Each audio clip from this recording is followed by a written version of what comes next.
Allô? Oui, bonjour Marie-Aline. Bonjour Aurélien. Ça Ça va? va? Oui. Pas trop tôt aux États-Unis? Non, non, il est 10 heures là. D'accord. Vous Ça êtes où va. On a 6 exactement? heures de décalage, donc je commence la journée, mais ça va, c'est pas trop tôt. D'accord. Vous êtes où? À Chapel Hill, en Caroline du Nord, c'est sur la côte est. C'est vraiment à mi-chemin entre New York et Miami, quoi. Donc je suis vraiment sur le milieu de la côte est. Dans ce qu'ils appellent encore le South, la vie du Sud, là où il y avait les esclaves, comment on dit, les plantations, etc. C'est un endroit, c'est assez sympa. Une belle histoire en plus. D'accord. Bon, ben moi je vais me présenter peut-être un petit peu plus, Oui? parce que le mail c'était un peu rapide. Donc moi je suis prof de guitare. Je Ouais. travaille, j'habite Saint-Étienne. Je sais pas si vous connaissez, c'est au sud de Lyon. Ouais, ouais. Voilà, je travaille dans deux écoles de musique territoriales. Il y en a une des deux, c'est un conservatoire. Et puis, je dirige aussi une école de musique associative. Et en fait, je fais actuellement un Master 2 en développement de projets culturels, artistiques internationaux à l'Université Lyon 2. Et du coup, dans ce cadre-là, je fais mon mémoire sur l'impact de la révolution numérique sur les pratiques professionnelles de l'enseignement de la musique. Mhm. Donc je m'intéresse à bien sûr l'offre traditionnelle, mais que je connais déjà assez largement, et à tout ce qui est offre alternative avec les possibilités de cours en ligne, tutoriels, cours par webcam, etc. Ouais. Donc de fil en aiguille, je suis arrivée sur Carpe Diez. Et en fait, dans le cadre de mon étude, qui est une étude de sociologie avant toute chose, j'aimerais avoir des retours d'usagers des différents types d'offres. Mhm. Voilà, donc Lenny Maroglou m'avait transmis, enfin nous avait permis de se mettre en relation. Et moi, mon souhait aujourd'hui, c'est d'en connaître un petit peu plus sur votre expérience à ce sujet-là. Bah oui, bien sûr, avec plaisir. Et forcément, je suis curieux, hein. J'ai tapé, je vous ai googlé et j'ai vu les covers, notamment d'Andy McKee. Et j'adore Andy McKee. Donc quand j'ai vu ça, j'ai sauté dessus. Et c'est excellent, oui. Donc apparemment, vous êtes aussi sur le net. Vous donnez aussi des cours sur le net. Non, non, non, non. Les covers, je les ai fait un petit peu pour moi à la base. Ouais, J'avais tenté, il y a quelques temps, il y a une partie blog dans mon site. J'avais tenté d'ouvrir un blog un peu avec l'idée de créer une continuité avec les élèves. Mais ça demandait énormément de temps et c'est pas si évident que ça en fait. Il suffit pas de disposer d'un site ou d'un blog pour arriver à créer un contact, on va dire, hors établissement scolaire en fait. Voilà, Mhm. donc c'était un sujet qui m'intéressait un petit peu. Et puis je faisais des vidéos un peu pour animer aussi mon blog, en fait, tout simplement. Voilà, mais j'adore Andy McKee aussi et tout ce Mhm. style de guitariste-là, mais je n'ai jamais donné de cours sur Internet. D'accord, ok. Et comment vous êtes entré en contact avec Lenny? C'était en tapant cours en ligne et vous êtes tombé sur Carpe Diez et du coup vous leur avez écrit ou vous avez pris des cours avec eux? J'en ai jamais pris avec eux, en fait. J'ai recensé un peu tout ce qui se faisait en termes de pratique sur Internet. Je suis forcément tombée sur Carpe Diez, qui est un des plus gros sites, entre guillemets, en tout cas un des plus mis en avant. Et Ouais, puis, par le biais de LinkedIn, j'ai réussi à rentrer en contact, LinkedIn ou Facebook, je sais plus, et il a accepté de me répondre. super, ouais, il est sympa Lenny, hein. Il est vraiment sympa. Ouais, ouais, c'était un entretien super intéressant. J'ai essayé de rentrer en contact avec d'autres écoles online, c'est pas facile du tout, du tout. Ouais, bah il y a iMusic aussi, François d'iMusic qui est iMusic School. Vous êtes certainement tombé sur iMusic School aussi? Oui, mais il me répond pas pour l'instant, donc Ah ouais, il était en Chine, là il vient de rentrer, donc je sais qu'il était très occupé ces dernières semaines. Mais eux aussi sont vraiment très bien. Ça a l'air je les ai jamais rencontrés ces personnes-là. On a juste été en contact par email et par téléphone. Mais du peu de contacts que j'ai avec eux, ça a vraiment l'air d'être un beau monde, le monde des écoles de musique en ligne, Carpe Diez, iMusic. Il y a Web Music School, ceux-là je les connais pas. ça me dit rien par contre. Mais ouais, il y a Web Music School aussi. Enfin bref, il y a du beau monde. Ouais. Alors du coup, moi j'aimerais bien savoir déjà un peu votre parcours musical, comment vous avez commencé, comment ça s'est déroulé. Ouais. Alors, moi, j'ai commencé la batterie quand j'avais 10 ou 11 ans, quelque chose comme ça. Et j'ai commencé avec... alors, je vais faire l'histoire assez courte, mais quand même vous donner une idée de comment j'ai atterri là-dedans. Donc, j'ai commencé vers 10 ou 12 ans. J'avais commencé avec la guitare d'abord pendant une semaine. Ensuite, j'ai fait de la basse à peu près pareil pendant une semaine. Et mon père m'a donné une caisse claire, juste une caisse claire, une très vieille caisse claire. Et j'ai tout de suite accroché, j'ai adoré. Ça vraiment, c'est tout de suite passé. Alors après, il était dans une troupe de théâtre et il y avait une vieille batterie poussiéreuse dans la troupe de théâtre. Il y avait même pas de marque dessus, c'était vraiment un vieux truc. Mais j'ai commencé avec ça, sur ce vieux machin. Et c'était génial pour le début. J'ai vraiment bien accroché. Et pour mes 16 ans, j'ai eu ma première batterie, ma première vraie batterie, quoi, je dirais. Et là, entre-temps, j'avais déjà pris des cours, donc des cours pas en ligne, hein, des cours avec des professeurs. Je commençais avec l'école de musique du village. Je viens de Strasbourg. J'ai grandi à Strasbourg. Et donc, j'ai pris des cours dans l'école de musique du village. J'avais commencé comme ça quelques années. Et ensuite, en voyant que ça m'intéressait vraiment, après à peu près 4 ans, j'avais déjà joué en groupe, fait quelques concerts, et l'intérêt commençait à être un petit peu plus sérieux, je dirais.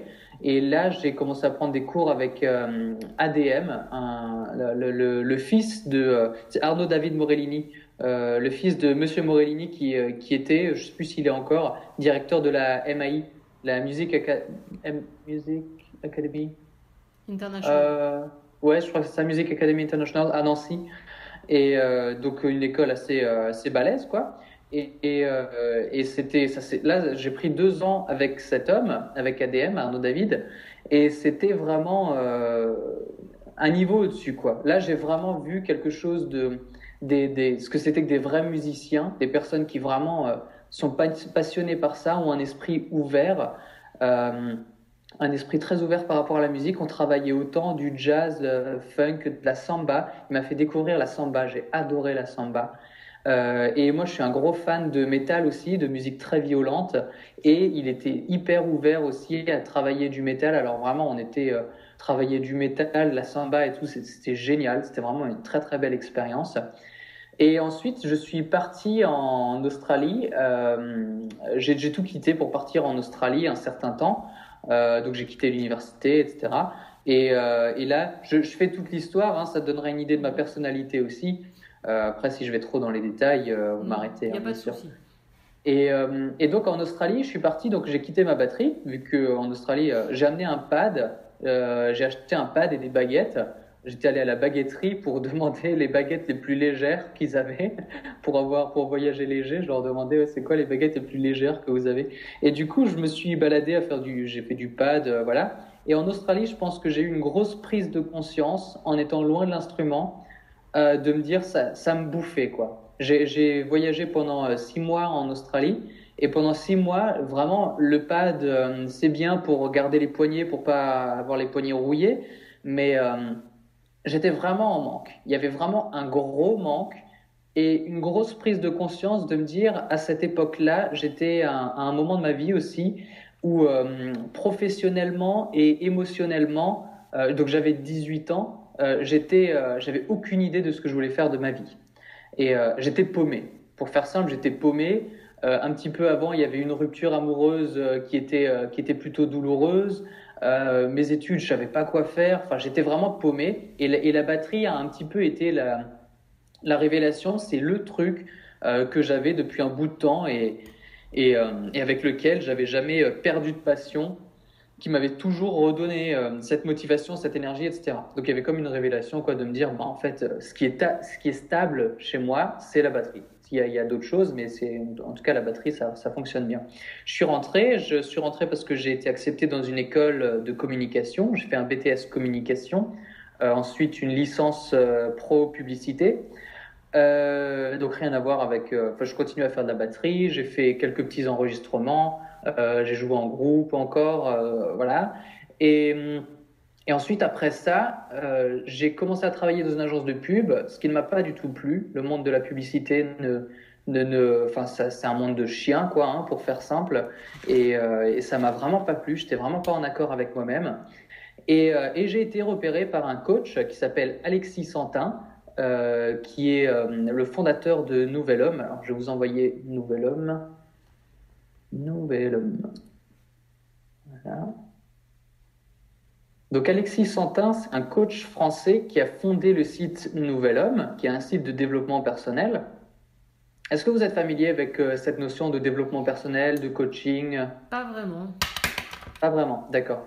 Alors pour faire simple, si vous vous baladez sur le site Nouvel Homme, vous trouverez plein d'articles, d'interviews d'experts, de conseils, de bouquins, de choses qui peuvent vous aider à être plus efficace dans ce que vous faites, à mieux comprendre ce qui vous rend heureux, à mieux comprendre quelles sont vos valeurs, qu'est-ce qui va vous motiver, qu'est-ce qui est vraiment important pour vous, pour être aligné avec vous-même, pour devenir, pour faire simple, une meilleure version de soi-même et pour pouvoir tous les jours faire des choses qui nous plaisent et les faire correctement, pouvoir exceller dans ce qu'on fait. Et donc ça, c'était plus ou moins la vision, je dirais, de Nouvel Homme. Et puis j'ai commencé à travailler avec Alexis et j'ai commencé à coacher des entrepreneurs. C'est comme ça que je suis arrivé dans le monde du coaching et du développement personnel. Et au fur et à mesure, donc encore aujourd'hui, hein, c'est mon activité principale de coacher des entrepreneurs. Donc je les aide à être plus efficaces avec leur entreprise et d'être plus heureux dans ce qu'ils font. C'est-à-dire d'être plus en alignement avec leur vision, qui souvent est leur vision initiale. Ils montent une entreprise parce qu'ils désirent aider tel type de personnes à arriver à tel résultat. Et souvent, sur le chemin, bah, voilà, ils prennent différentes directions. Il y a un associé qui vient ou d'autres personnes qui ont une influence. Et ils perdent un peu cette vision, très souvent, qui était l'étincelle initiale. Le truc qui faisait que voilà, ils étaient motivés, ils aimaient ce qu'ils faisaient et ils étaient heureux dans ce qu'ils faisaient. Donc ces notions de développement personnel et de coaching, c'est quelque chose que j'ai beaucoup travaillé, que je travaille toujours aujourd'hui et j'ai décidé de l'amener dans le monde de la musique avec mon blog qui est tout frais, que j'ai lancé il y a à peu près un mois. Je vais vous envoyer le lien. Voilà, Batteur sans limite, donc je l'ai lancé il y a à peu près un mois. Et c'est vraiment un blog dans lequel j'amène ce monde du coaching et du développement personnel au monde de la batterie et à l'apprentissage de l'instrument. C'est-à-dire que je vois vraiment l'instrument, la possibilité, ce que je vois, la manière dont je fais grandir mon business en tant qu'entrepreneur et la manière dont j'aide d'autres personnes à faire grandir leur entreprise est, à mon avis, tout à fait transférable au monde de l'apprentissage, que ce soit l'apprentissage de la musique, d'une langue ou de ce que vous voulez. Et du coup, j'applique des principes de développement personnel à mon développement derrière mon instrument. D'ailleurs, c'est ce que je fais avec... j'ai un onglet Mon Challenge. Je me suis lancé un challenge avec le blog. Et je mets en place différents principes de développement personnel. J'ai créé une série d'articles qui n'est pas finie. Là, pour l'instant, j'en ai publié 5. Je vais en publier un 6e demain. Qui s'appelle Les piliers de la progression, que j'ai appelé les piliers de la progression. Je vais vous envoyer la page sur laquelle vous pouvez voir tous ces articles. Vous voyez en live ce que j'envoie là, hein? Oui, je les ai, il n'y a pas de souci. Ouais. Voilà, donc là, les piliers de la progression, je commence en faisant très simple. Premier pilier, les objectifs.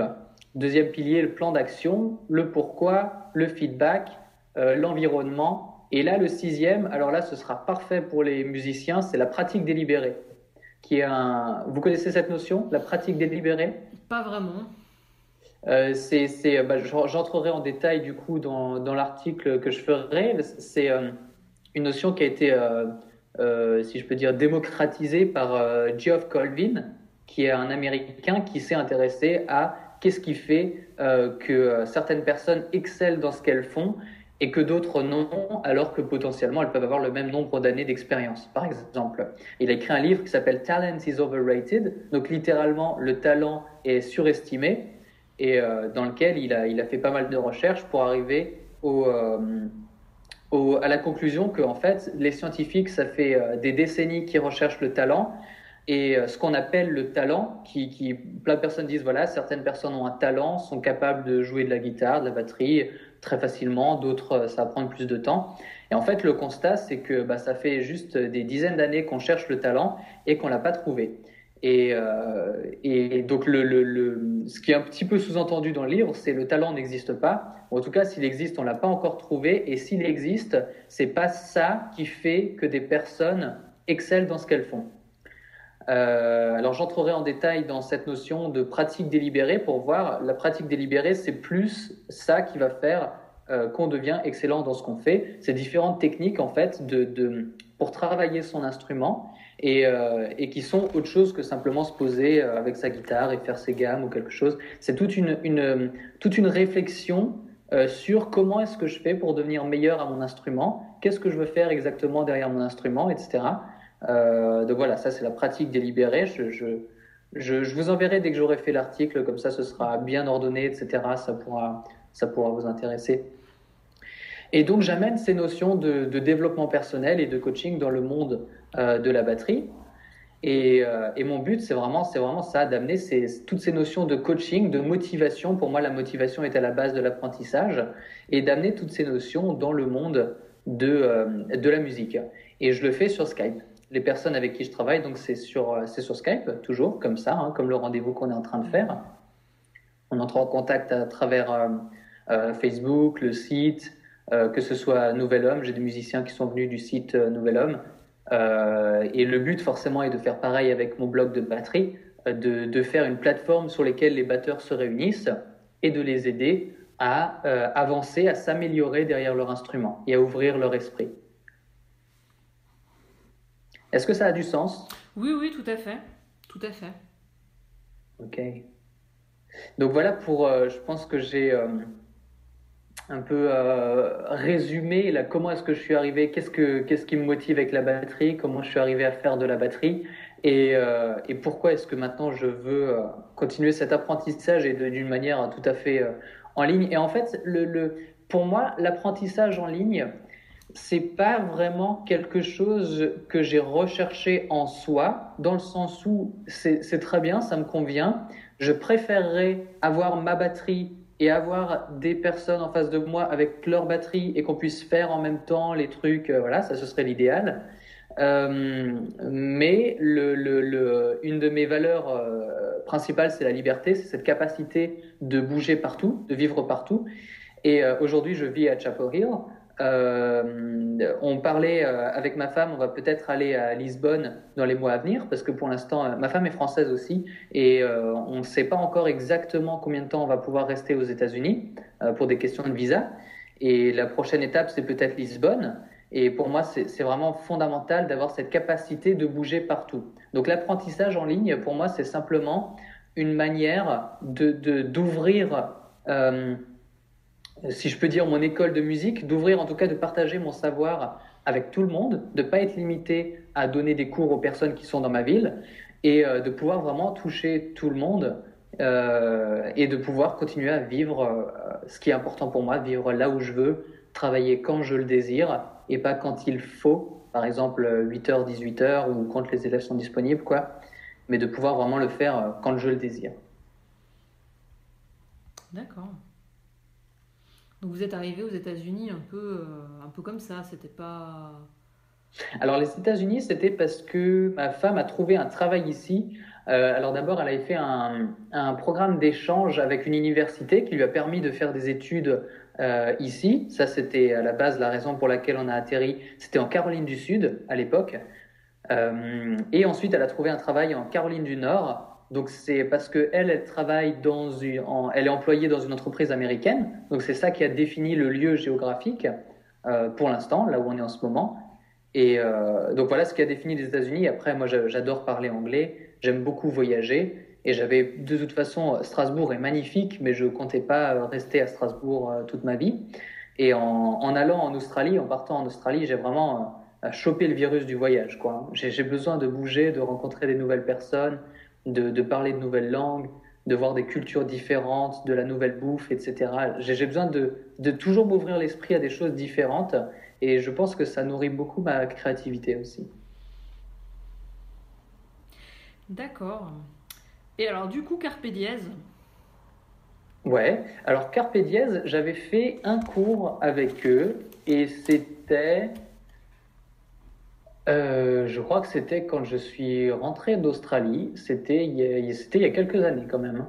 Mm. Et j'avais juste fait un cours, il y avait un cours test que j'avais fait donc avec Jean-François, je ne sais pas si vous connaissez Jean-François, je crois que c'est le seul prof de batterie sur Carpe Je Diez. sais pas du tout. Et il me semble que c'est le seul, je crois qu'il n'y en a pas d'autres. Et du coup, j'ai fait un cours avec lui. Et c'était même plus par curiosité. À cette époque-là, je découvrais les cours de musique en ligne et je me disais, euh, pour de la guitare ou quelque chose qui peut être fait en acoustique sans que ça fasse énormément de bruit, pourquoi pas? Mais de la batterie, je me disais, mais comment il veut qu'on fasse de la batterie avec les webcams, les trucs. Donc j'étais curieux, je me disais vraiment, mais comment c'est possible, quoi. Donc j'ai fait un premier cours, ça s'est super bien passé, j'ai adoré. Autant le principe d'être chacun derrière sa batterie à travers la webcam et que ça fonctionnait très bien finalement. Et que Jean-François qui était très bien, j'ai beaucoup aimé. Le courant est très bien passé. Et, j'étais pas allé plus loin parce qu'à l'époque, ah oui, je crois que c'était il y a 2 ans en fait. C'était juste avant que j'aille en Amérique. Ça fait à peu près 2 ans que je vis en Amérique. Et c'était juste avant que je parte. Et du coup, j'ai une batterie en France en fait. Et tiens, je vais vous montrer ce que j'ai ici. Ma batterie est en France et je l'ai pas vendue, je l'ai gardée en France. Et ici, je me suis fabriqué une batterie avec des pads. Alors, je sais pas si on verra bien. Tac. Ouais, si je vois. Ouais. Donc j'ai des pads, ma double pédale qui est, c'est difficile à montrer, mais ouais, les pads, la double pédale qui est installée dessus. Et du coup, vous voyez ce que c'est les pads. Ça fait Mm, pas de, enfin, ça fait poc poc poc quoi, hein. Il n'y a pas de bruit. C'est même pas une batterie électronique, c'est même pas des pads électroniques. Ça fait simplement des poc poc poc. Mais c'est très bien pour travailler. Pour travailler, c'est excellent. Pour continuer à bien solliciter les articulations, etc., pour continuer à progresser. Pour tout ce qui est vitesse et endurance, c'est génial. Après, forcément, il n'y a pas de son, donc c'est pas très musical. Mais ça permet de continuer à progresser et de ne pas déranger les voisins. C'est un peu toujours le problème avec la batterie. Là, moi, j'ai des voisins à côté. Je prévois d'acheter une batterie électronique, mais une acoustique, ce sera pas possible. Je comprends. Et donc, vous me disiez que c'était il y a 2 ans, donc Carpe Diez, et que là, vous avez enchaîné sur la batterie. Ouais, et donc j'avais juste pris un cours, et oui, c'était pour ça qu'en fait, j'avais pas continué, tout simplement parce que j'avais plus de batterie après, quoi. C'était avant que je parte, et je savais que je n'allais. Et à l'époque, en plus, j'avais même pas les pads, j'avais rien du tout. Quand je suis arrivé, j'avais un pad et mes baguettes. Donc un pad que je posais sur des coussins et sur une chaise, et je m'asseyais, puis voilà, je pouvais faire mes trucs. Mais j'étais pas allé plus loin parce que c'était techniquement pas possible, quoi. Mais ça m'avait beaucoup intéressé. J'avais beaucoup aimé la démarche. Et le contact avec l'équipe aussi était très bon. J'avais vraiment tout de suite bien accroché avec eux. Et je pense que même si j'étais resté à Strasbourg et que donc j'aurais des professeurs autour de moi, voilà, je pense que je serais quand même. J'aurais peut-être fait les deux.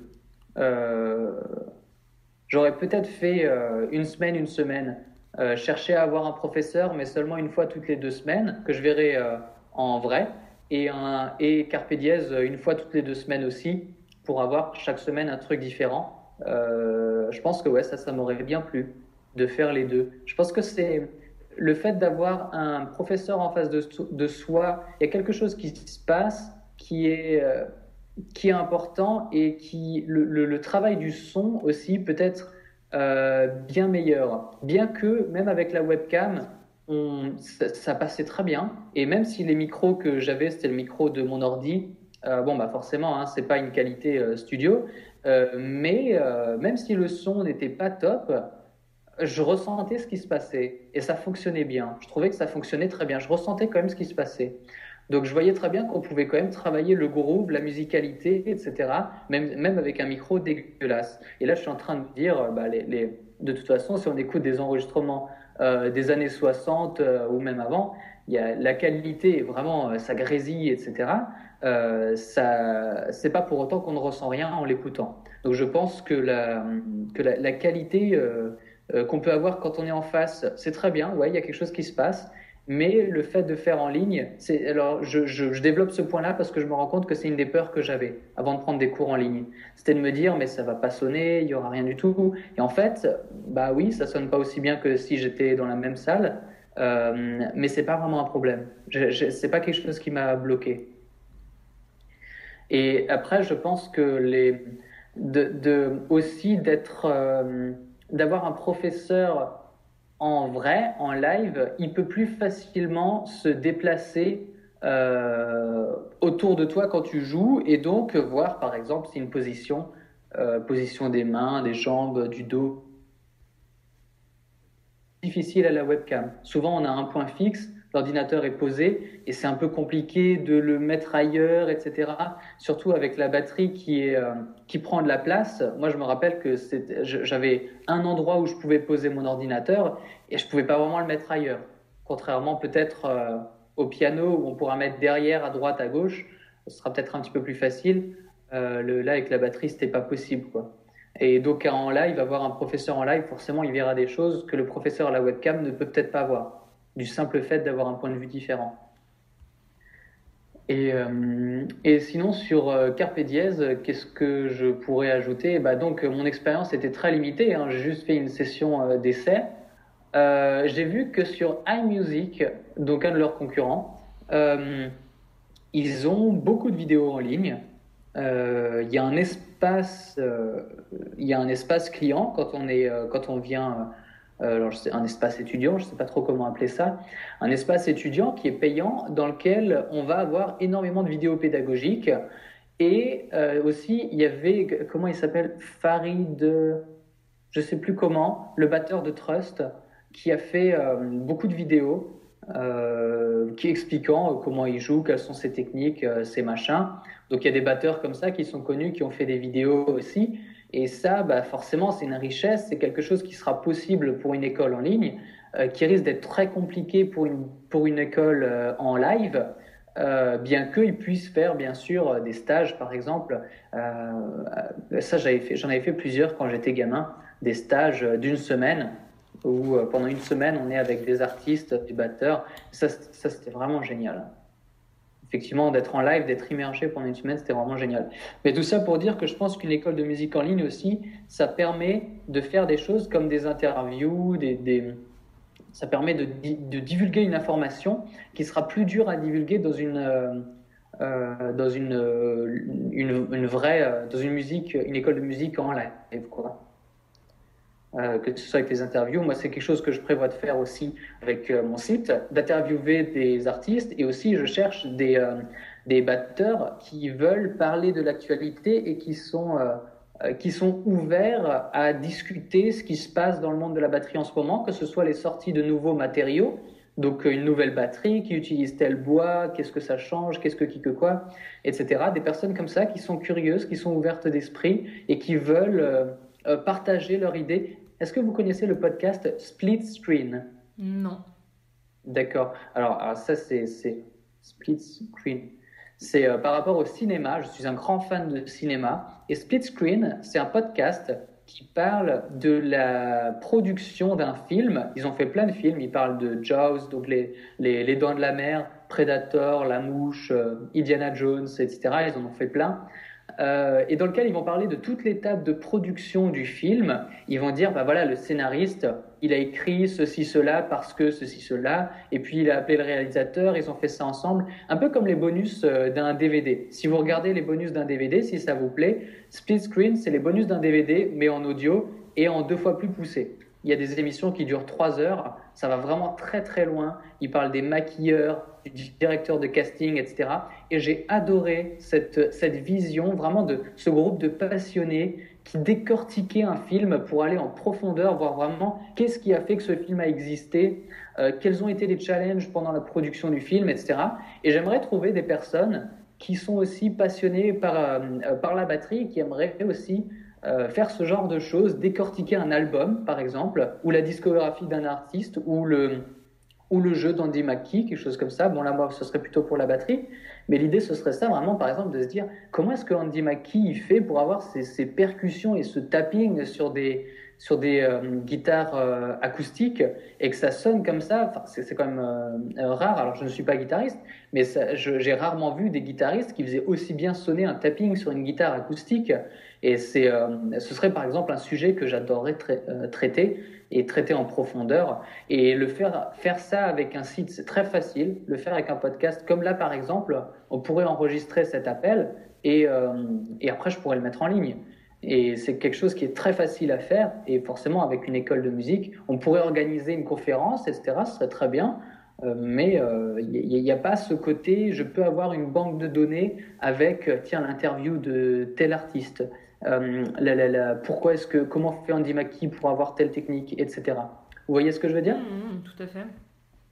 Pour vous, c'est un peu la plus-value, ça, de ce qu'offrent les systèmes online, quoi, le e-learning. C'est une des plus-values. Ouais, c'est une des plus-values d'avoir la possibilité d'offrir un contenu de manière illimitée et de pouvoir offrir un contenu qui ne pourrait peut-être pas être créé autrement. Par exemple, si je veux le faire avec une école de musique en live, il faut que l'artiste vienne. Il faut que l'artiste il soit dans le coin. S'il est en tournée internationale, c'est mort. S'il demande 5000 pour la soirée, c'est peut-être compliqué. Alors que si on lui demande, voilà, je fais une interview, ce sera sur mon site. Sur mon site, j'ai tant et tant de visiteurs. Donc, comme un sponsor, ça peut aussi vous plaire d'être ici parce que vous savez que tant de personnes vont vous voir. Et vous m'accordez 1 heure et on le fait sur Skype. Et où que vous soyez, à partir du moment où vous avez une connexion Internet, c'est bon. Ça permet des choses qui autrement ne seraient certainement pas possibles. Et ce serait quoi les autres plus-values d'après vous? D'autres plus-values de le faire en ligne, la possibilité de le faire depuis n'importe où. Par exemple, moi je vous disais que j'adore voyager et j'ai pas envie de chercher par exemple une école de musique qui va me dire on paye à l'année, on fait ceci, on fait cela. Non, moi j'ai envie d'avoir cette flexibilité, cette possibilité de dire d'une semaine à l'autre ou d'un mois à l'autre, bien sûr en respectant le professeur avec une certaine marge, mais en lui disant là j'arrête parce que je pars. Par exemple, à Strasbourg. Si je veux garder le même prof, c'est Strasbourg, quoi. Je vais à Strasbourg et je suis bloqué là-bas. Alors que là, je peux me dire, mon professeur ne définit pas là où je vais vivre. Et Jean-François, avec qui c'est très bien passé sur Carpe Dièse, je pourrais très bien l'avoir encore aujourd'hui, faire des cours avec lui aujourd'hui, si je le désirais. Et encore demain, si je vais à Lisbonne. Donc c'est flexibilité et puis continuité, en fait. Ouais, flexibilité, cette continuité aussi, oui. Et peut-être, alors j'ai pas l'expérience pour ça, je sais pas si c'est vrai, mais peut-être aussi que le fait de donner des cours en ligne, là vous voyez, je vous ai déjà envoyé un lien pour Nouvel Homme, un lien pour Batteur sans limite, un lien pour Split Screen. Je vous envoie pas mal de choses comme ça que vous allez pouvoir regarder par la suite si vous le désirez. Et on peut aussi le faire en live, on peut aussi marquer, voilà, tel artiste. Tel album, telle chanson, etc. Mais je dirais, une facilité supplémentaire. Là, vous avez juste à cliquer, quoi. Et si vous l'aviez écrit dans un livre, peut-être que vous ne l'auriez pas retapé après sur votre ordinateur, parce que l'humain est comme ça, on est tous pressés, on a tous 1000 choses à faire, et que quand on rentre, on fait d'autres choses, etc. Alors que là, vous avez juste à cliquer, et bim, vous atterrissez dessus. Il y a cette facilité qui fait que ça pousse à l'action. Je trouve que cette facilité pousse à l'action aussi. Là, ce sera dans le cas de s'ouvrir l'esprit à de nouvelles choses, des nouvelles musiques, des nouveaux concepts, etc. Et je pense que ça fait partie aussi pour renforcer notre créativité, le fait de s'ouvrir à de nouvelles choses, je pense que c'est très important en tant que musicien. Et s'il y avait si je devais citer d'autres plus-value, je dirais que certainement, on peut aussi faire des cours moins chers. Les cours, alors il faudrait peut-être faire une étude pour voir si c'est vrai que les cours en ligne sont moins chers que les cours en vrai. Mais en vrai, forcément, il y a toute une structure à payer qu'il n'y a pas à payer. Là, par exemple, je pourrais avoir une batterie ici et je n'aurais pas à payer un local et le loyer d'un nouveau local qui représenterait plusieurs centaines de dollars par mois et dans lequel je pourrais accueillir mes étudiants. Et ces plusieurs centaines de dollars, forcément, il faut que je retombe, il faut que je les amortisse. Donc, mes prix de cours seraient certainement plus élevés. Donc, j'imagine que en ligne aussi, on peut avoir des cours moins chers, je suppose. Alors ça, il faudrait comparer, mais je pense surtout que ce ne sont pas les mêmes contenus, parce que si on prend une école physique, en général, vous avez tout un parcours. Moi, je vois là où je travaille, on ne fait pas juste un cours de guitare ou un cours de batterie, où il y a le cours de batterie, le cours de guitare, etc. Mais en général, il y a une pratique avec d'autres autour. Il y a de la formation musicale, il peut y avoir des ateliers, j'en sais rien moi, d'écriture, de composition, des choses comme ça.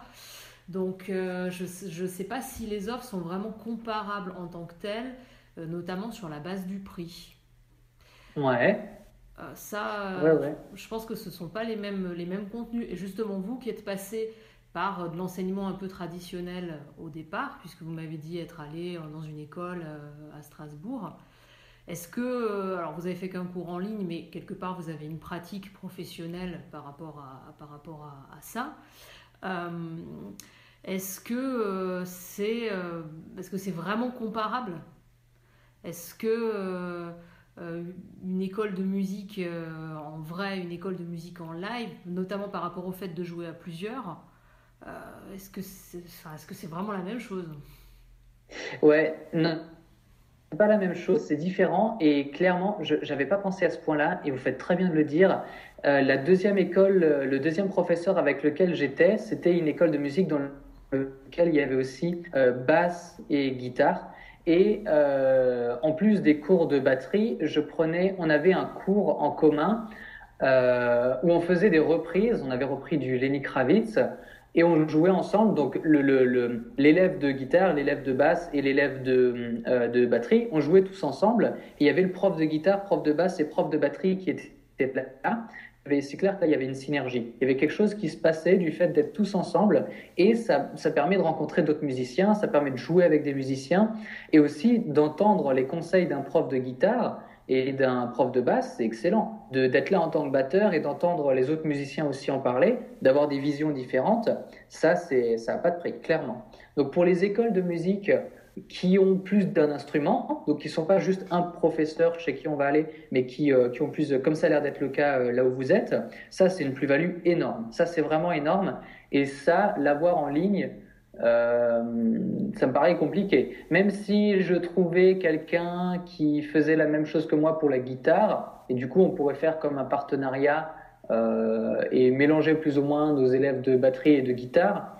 Je me dis ça pourrait être intéressant pour faire un forum, pour échanger ou pour composer à distance. Par exemple, moi je compose beaucoup sur Guitar Pro, sur Guitar Pro 6. Et, euh, et on peut s'échanger, c'est vachement pratique parce qu'on peut s'envoyer les fichiers avec d'autres personnes, etc. Donc ça c'est très bien pour composer. Mais après, pour la pratique, effectivement, ça peut être très, très compliqué. Après, c'est toujours à double tranchant. Par exemple, je suis sur un forum de batterie qui s'appelle La Drummerie, qui est très bien. Et dessus, il y a un homme avec qui on est entré en contact et on s'écrit beaucoup, un homme passionnant, et qui me disait que lui, en fait, il a rencontré beaucoup de personnes du forum. Donc, sur ce forum-là, je crois qu'on est 3000 ou 4000. Donc, enfin, un nombre qui serait absolument impossible d'avoir dans une école de musique, ou en tout cas, ce serait une école de musique bien balèze. Il faudrait qu'elle soit vraiment bien 4000 personnes. Voilà. Et là, sur 4000 personnes, bon, bah, les 90% habitent en France, et il y a de fortes chances que certains habitent à côté. Il y a de fortes chances que, bah, j'imagine qu'à Paris, il doit y en avoir énormément. Et du coup, il y a cette facilité de rencontrer des personnes qui habitent autour. Quand il y a 4000 personnes sur le même forum, on peut dire salut les gars, moi je suis à Strasbourg, je cherche des personnes pour jouer de la funk, est-ce qu'il y en a que ça intéresse ou quelque chose comme ça. Donc là, il y a aussi cette possibilité avec un forum qui sera plus compliqué puisque par définition, il y aura moins de personnes dans une école de musique. Et en allant plus loin, est-ce que ça vous semble possible de faire travailler plusieurs personnes à la fois, justement sur le format du groupe online. On imagine, je sais pas, plusieurs personnes connectées en même temps. Ouais, alors ça, c'est ce que je fais pour des coachings, pour des masterminds notamment, mais du coup, rien à voir avec les instruments. Et ça fonctionne bien à partir du moment où tout le monde a une bonne connexion Internet. Et quand il y en a un qui a une mauvaise connexion, même si c'est que un, ça peut vite poser problème. Parce que son son vient après, on l'entend pas tout de suite. Donc par exemple, jouer ensemble, impossible. Ça c'est, enfin aujourd'hui impossible. Dans 10 ans, très certainement, dans 10 ans, on aura des connexions Internet qu'on peut même pas imaginer aujourd'hui. Et très certainement, dans 10 ans, ce sera quelque chose de tout à fait envisageable. De jouer ensemble mais à distance. Je pense que d'ailleurs, il doit y avoir des moyens, ça doit déjà être possible aujourd'hui, mais simplement pas par des médias comme Skype, qui sont trop limités. Euh, Après, est-ce que c'est possible? Aujourd'hui, ça me paraît compliqué. Je pense que c'est quelque chose d'avenir, qui va certainement se développer. Cette possibilité d'avoir vraiment des échanges beaucoup plus réels, beaucoup plus réalistes. Euh, ouais, carrément. Je pense que c'est quelque chose qui serait d'avenir. Après, pour l'échange verbal, pas de problème, comme pour un mastermind ou quoi, comme on est en train de le faire là. Sur Skype, on peut le faire avec, je sais plus, oui, sur Skype aussi, on peut le faire avec plusieurs personnes, inviter plusieurs personnes ou faire des webinaires. Vous voyez ce que c'est les webinaires? Non. Alors, un webinaire, c'est une conférence en ligne qui peut accueillir plusieurs centaines de personnes et c'est quelque chose qu'on fait régulièrement avec Nouvel Homme et on va traiter d'un sujet particulier. Par exemple, on peut parler de confiance, de productivité ou comme en musique, on pourrait parler de comment, bah tiens, là, aujourd'hui, je vais publier un article sur comment bien régler sa double pédale. J'aurais pu faire un webinaire dont le sujet serait comment bien régler sa double pédale. Pour être sûr, vous voyez ce que c'est la double pédale? Oui, oui. Ouais. Et du coup, c'est quelque chose pour lequel l'échange verbal est très productif. Euh, Pas besoin Les autres personnes, je ne les entendrai pas, c'est-à-dire que je vais parler et je vais couper leur son. Autrement, vous imaginez bien, enfin, il y a plusieurs centaines de personnes, on ne peut pas tous parler en même temps. Et après, je peux sélectionner des personnes, leur ouvrir le micro pour qu'elles parlent. Et là, on peut avoir un dialogue, etc. Mais en tout cas, il y a un organisateur de l'événement, du webinaire, qui parle et les autres sont là en tant que spectateurs. Donc, ils écoutent seulement. Ils sont en mode écoute seul. Et après, on peut faire en sorte de leur parler. Mais là, par exemple, pour des notions où vous pourriez faire comment bien accorder sa guitare, montrer comment vous faites pour faire le tapping d'Andy McKee, les techniques de percussion d'Andy McKee. Et ça, vous pourriez tout à fait le montrer, faire un cours à plusieurs centaines de personnes avec un webinaire. Et là, du coup, c'est quelque chose qui est très intéressant d'un point de vue pédagogique, d'un point de vue de l'instrument, de montrer ça à plusieurs personnes, etc. Et aussi d'un point de vue du développement de votre école, de se dire, là, je fais quelque chose, je peux parler à des personnes dans toute la francophonie. Donc, même pas seulement en France, je peux le faire avec des Québécois, des Suisses, des Belges. Tout le monde peut suivre et participer à ce webinaire. Comme une conférence, mais en ligne. Et du coup, vous pouvez avoir votre micro, vous vous installez tranquillement avec votre guitare et bien leur montrer ça. Et vous pouvez montrer une technique, comment accorder sa guitare. Donc ça, c'est quelque chose aussi qui est très... c'est un outil qui fonctionne très bien et qui est amené à se développer aussi, je pense, qui se popularise. En Amérique, c'est très, très fréquent. Tout le monde sait très bien ce que c'est que les webinars. Et en France, moi, je me rappelle que quand j'ai découvert ça... je me disais aussi, ouais, mais c'est génial, mais je n'avais jamais vu ça. Et on peut faire participer les personnes gratuitement ou on peut les faire payer. Donc ça, c'est génial aussi de pouvoir se dire, tiens, les personnes peuvent arriver tout à fait gratuitement, ou alors je peux faire payer la somme que vous voulez pour participer, comme une personne pourrait payer pour rentrer à une conférence. Donc pour le développement du business, pour le côté plus business que pédagogique, c'est aussi très intéressant. Parce que du coup, le service en tant que tel, il est payant ou pas? Si vous organisez un webinaire, est-ce que vous payez quelque chose? Alors, il y a différents logiciels. Ça dépend du nombre de personnes aussi. Par exemple, à échelle réduite, admettons que je veuille le faire pour 5 personnes. J'ai 5 élèves qui sont dans les 5 endroits, 5 villes différentes en France. Je veux le faire pour elle, je le fais sur Skype. Ce sera pas payant. Sur Skype, ce sera pas payant. Après, il y a le plus connu, c'est GoToWebinar. Et il y en a d'autres qui se développent. Alors, comment il s'appelle? Il y en a un qui est en train de devenir excellent, dont je ne me rappelle pas du nom. Si ça vous intéresse, je pourrais vous l'envoyer, hein, si c'est quelque chose que vous voulez mettre en place ou quoi, je pourrais vous l'envoyer. Je me rappelle pas du nom là maintenant, que j'ai jamais utilisé personnellement, mais des personnes, oui, des partenaires l'ont utilisé et en étaient très très satisfaits et sont tout à fait d'accord avec moi. Là, de toute façon, on est à peu près tous d'accord pour dire que GoToWebinar, c'est l'ancienne génération, quoi, hein. C'était les premiers, ils sont ultra connus parce que c'était les premiers, mais s'ils changent pas, ils sont amenés à mourir, je pense. Il y a des nouveaux bien plus efficaces qui vont venir parce que ça fonctionne pas toujours super bien aussi d'un point de vue technique. Après, on est peut-être un petit peu hors sujet là, mais d'un point de vue technique, c'est pas toujours super efficace aussi. Donc oui, c'est payant, mais il y a par exemple sur GoToWebinar, il y a un mois d'essai. Alors moi, ce que je fais avec eux quand j'utilise leur service, c'est qu'à chaque fois, je me recrée un compte pour faire à chaque fois un mois d'essai. Et du coup, dans le développement de votre blog, la finalité, c'est quoi? Alors pour moi, la finalité de ce blog, c'est vraiment d'apporter dans le monde de l'apprentissage de la batterie en France ce côté motivation, ce côté développement personnel et cette ouverture et arrêter de se dire si je veux être plus efficace à la batterie, il faut que je pose mes fesses sur le siège et que je suive des lignes de rudiments pendant des heures. Et franchement, je trouve qu'on en est là en regardant Il y a des professeurs qui sont très bons et forcément, je ne connais pas tous les professeurs en France, hein. Il y en a qui ont certainement des visions très belles. Il y en a notamment un autre, Cédric Hiller, qui, tiens, lui, ça pourrait vous intéresser de le contacter. Vous connaissez Cédric Hiller? C'est un professeur de batterie euh, qui donne des cours. Ouais, c'est bien lui. Déclic. Son site, c'est Déclic Online. Cours de batterie. Je crois qu'il fait cours de batterie en ligne et il fait aussi des cours de batterie en vrai, quoi. Et c'est un personnage qui a l'air, j'ai jamais rencontré ni été en contact, hein, c'est juste à travers ses vidéos.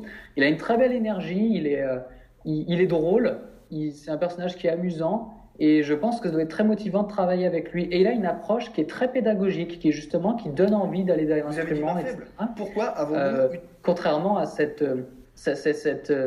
comment dire, cette méthode d'apprentissage très traditionnelle qui est de dire faut être patient et il faut se poser derrière son instrument et sans prendre en compte la motivation, sans prendre en compte le fait de se dire quand j'en aurai marre, qu'est-ce que je fais, comment est-ce que je fais pour voilà, sans prendre en compte les bases alors encore une fois, je ne connais pas tous les professeurs, il y en a forcément qui le font très certainement, de prendre les bases que sont par exemple la position qu'on a derrière quand on est assis pour pratiquer l'instrument, mais aussi les objectifs.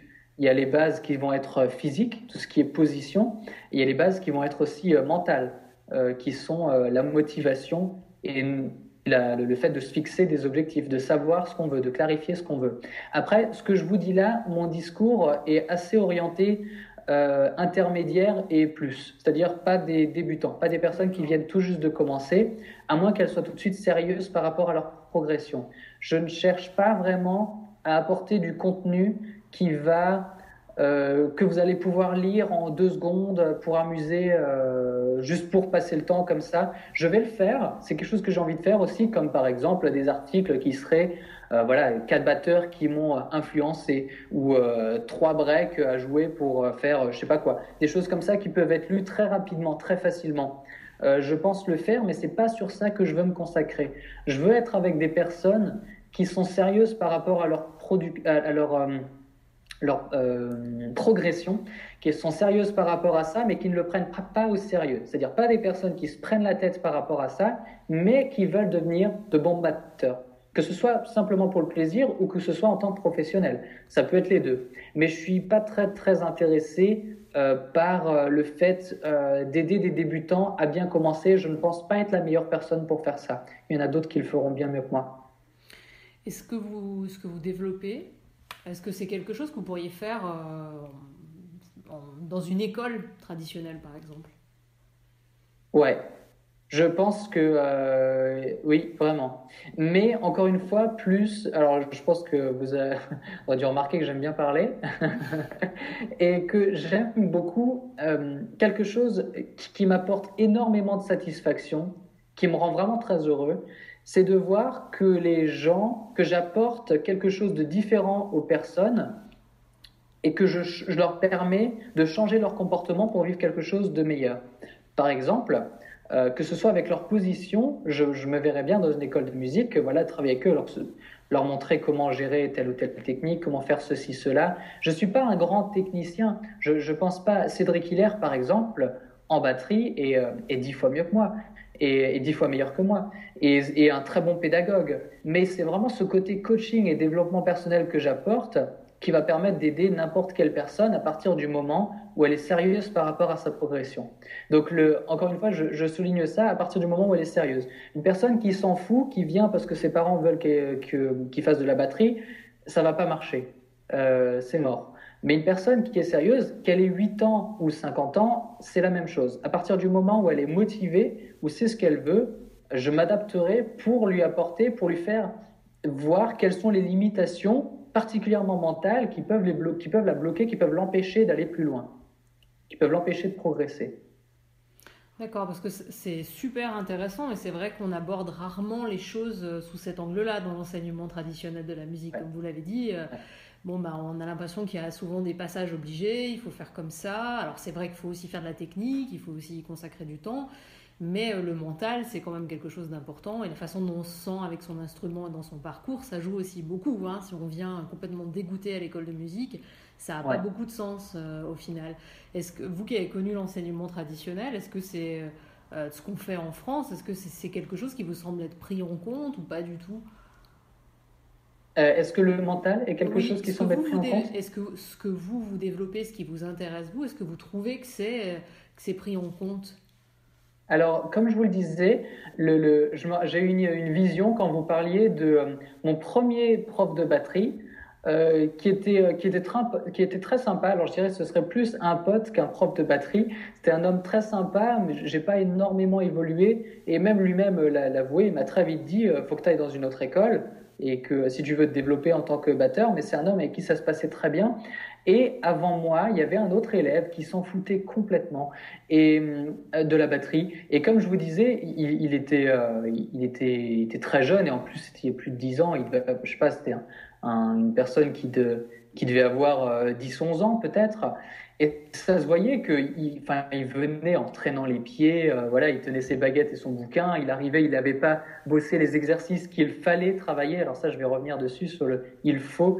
Euh, et, et en fait, on voyait que lui, je sais pas, il a dû commencer, peut-être qu'au début ça lui plaisait, et là c'est ses parents qui lui disent, bah c'est cool, mon fils il joue de la musique, ou voilà, ça va le développer. Bon, ça peut être très bien que les parents peuvent certainement créer une vocation aussi, pousser leur enfant à faire quelque chose que forcément l'enfant de lui-même, il va pas se dire bah tiens je vais m'inscrire dans une école de musique. Il est peut-être même pas conscient que ça existe une école de musique, etc. Donc les parents peuvent créer une étincelle qui va ouvrir l'esprit de l'enfant qui aura envie de progresser, qui aura envie de devenir voilà. Maintenant, ça se voit vite quand quelqu'un n'est pas du tout motivé, et on peut essayer de le motiver, on peut, voilà. Mais s'il n'a pas envie, il n'a pas envie. Si ça se trouve, il a envie de faire du foot, ce gamin, et il faut le laisser faire du foot. Il sera certainement un bien meilleur footballeur, et il sera certainement bien plus heureux en tant que footballeur qu'en tant que batteur. Ça sert à rien de forcer si ça passe pas, quoi, s'il en a pas envie. Et oui, je voulais revenir sur le il faut. Comme vous disiez, on nous apprend qu'il faut maîtriser des choses. Et ça, c'est quelque chose, c'est vraiment un terme que je bannis de mon vocabulaire. Il y a des choses qu'il faut, oui, c'est manger, boire, respirer et dormir. Ça, il faut. Le reste, c'est du désir. À partir du moment où on respecte les autres, je pense que le reste, c'est vraiment du désir. Et il n'y a rien en musique qu'il faut travailler. Il y a du désir de travailler, et je sais que si je veux maîtriser telle technique, c'est tel rudiment qui va me permettre de le maîtriser. Donc je passe par ces rudiments parce que je le désire, parce que je le veux. Mais il n'y a pas de il faut. Je pense que justement, un des problèmes dans l'apprentissage traditionnel de la musique en France, Encore une fois, je prends des pincettes parce que je dis de ce que j'ai constaté, moi. Je n'ai pas fait toutes les écoles de musique, je ne connais pas tous les profs, je peux pas parler, je peux pas généraliser comme ça. Mais très souvent, ce que je constate et que je revois sur les forums, c'est il faut. Tu veux faire ça, il faut faire ça. Voilà. Parce que c'est comme ça. Tout le monde a fait comme ça jusque-là et c'est comme ça. Mais si j'ai pas envie de faire ça, si c'est pas ça que je veux faire, est-ce qu'il y a d'autres moyens ou comment est-ce que je peux faire pour en avoir envie? Et ce côté-là n'est pas traité. Et moi, c'est vraiment là que je veux apporter une différence. Je veux être perçu comme la personne. Encore une fois, je suis pas le meilleur batteur, je suis pas le meilleur technicien, mais je veux être perçu comme celui qui va créer un déclic de se dire ah ouais mais en fait ma motivation, mes objectifs, ça entre en jeu et mon ouverture d'esprit ça entre en jeu, ça va travailler ma créativité, ça va travailler ma motivation et de voir l'instrument comme une manière très globale et pas comme une série de tomes sur lesquels je vais frapper et si je veux mieux frapper il faut faire ça. Non, c'est un désir, c'est une vision plus globale. Et là, encore une fois, c'est pour ça que je vous disais, des débutants ou des personnes qui ne sont en tout cas pas très sérieuses par rapport à leur instrument, il n'y a aucun souci. Hein. C'est juste que je ne pense pas être la bonne personne pour elles. Parce que je pense qu'elles vont plus rechercher un site ou un professeur sur lequel on va voir des choses plus légères. Et c'est très bien, hein. Tout le monde ne cherche pas à être très bon derrière son instrument et on veut juste jouer le samedi soir devant les potes ou épater les filles, il n'y a aucun problème, hein. C'est très bien. C'est juste qu'on cherche des choses différentes et qu'à mon avis, pour un apprentissage plus sérieux, un meilleur développement, il faut vraiment prendre en compte le développement de la personne et pas que le développement de son instrument, le développement de ce qui se passe là-dedans. Et de se dire, ok, là je vois qu'il arrive en traînant les pieds, qu'est-ce qui s'est passé? Alors la personne n'a peut-être pas envie de dire ce qui s'est passé, mais si je veux que cette personne joue mieux ce morceau d'Andy McKee, je vais peut-être devoir lui demander ce qui s'est passé. Alors là, c'est un petit peu le coach qui parle aussi. Je vois très bien quand j'ai des entrepreneurs qui viennent et qui me disent il y a ça qui n'a pas marché, tel client qui ceci, qui cela. Et en fait, le problème peut venir d'un problème avec leur femme, par exemple.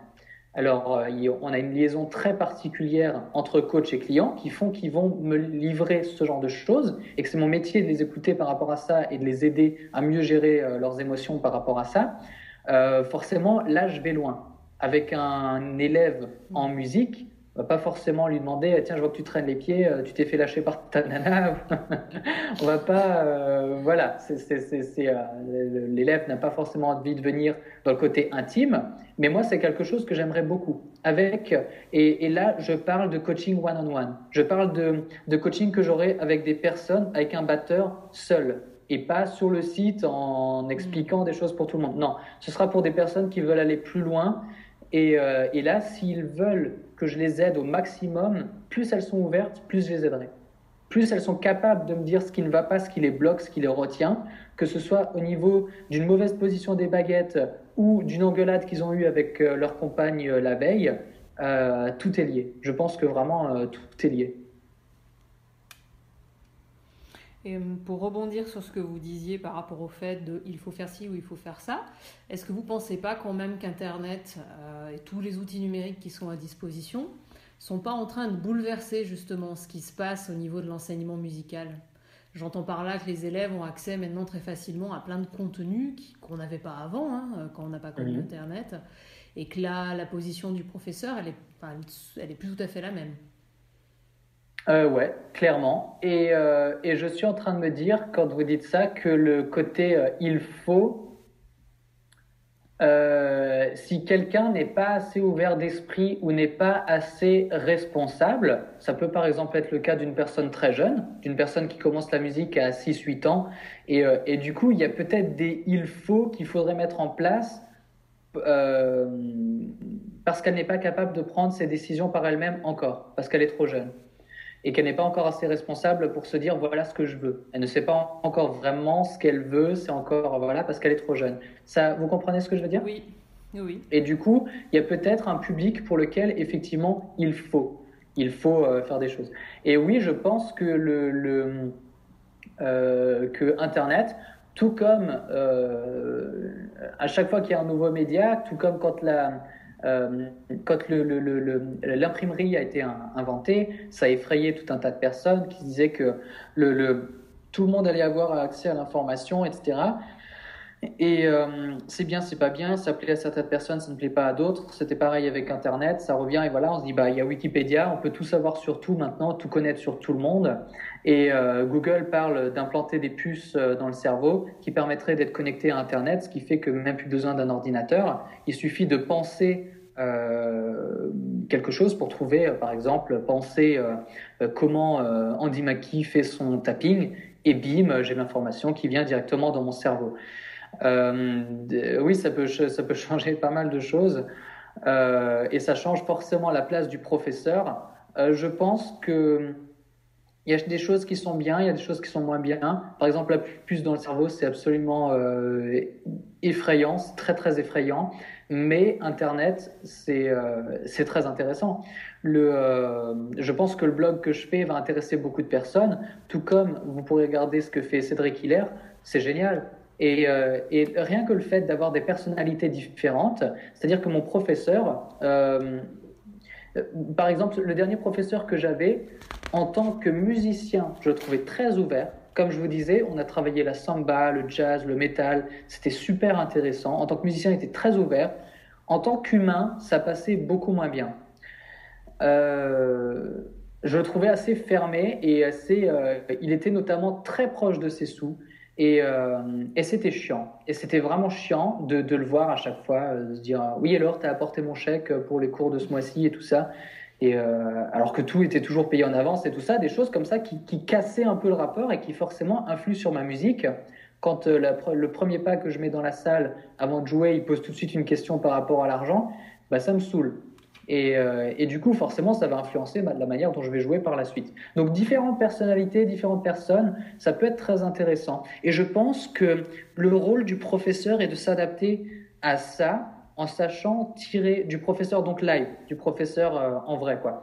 Je sais pas comment, si vous avez un meilleur terme, je suis preneur. Non, je Parce crois qu'en pas. vrai, ça veut pas dire Ouais. grand-chose, mais euh, pour parler de ça, des cours qui sont en live, quoi.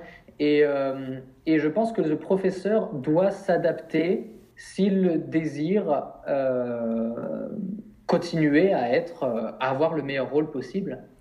Je pense que c'est de son, c'est à lui de voir si effectivement c'est ce qu'il désire, de s'adapter pour se dire, bah, il y a des bouquins qui vont expliquer des choses que je ne maîtrise pas, il y a des sites qui vont parler de choses que je ne connais pas, mais moi je suis là, je peux voir la position, je peux voir des choses que les sites ne peuvent pas voir, et j'ai un rapport avec mon étudiant qu'on ne peut pas avoir avec Internet.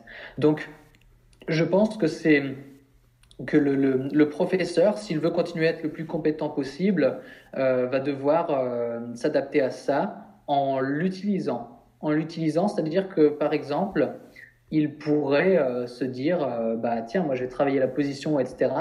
Mais j'ai vu que Aurélien avait écrit cette série d'articles, les piliers de la progression, qui vont pouvoir travailler le mental de mon étudiant. Et moi, j'ai aucune compétence en coaching et en développement personnel, donc je vais le renvoyer sur le site d'Aurélien. Et il va lire ces piliers de la progression et je sais que ça va beaucoup l'aider. Et après, pour ce qui est du travail pur de l'instrument, je serai là pour lui, par exemple. D'accord.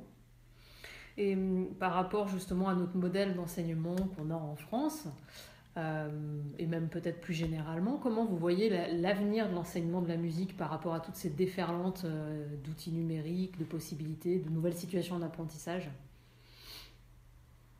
Mm.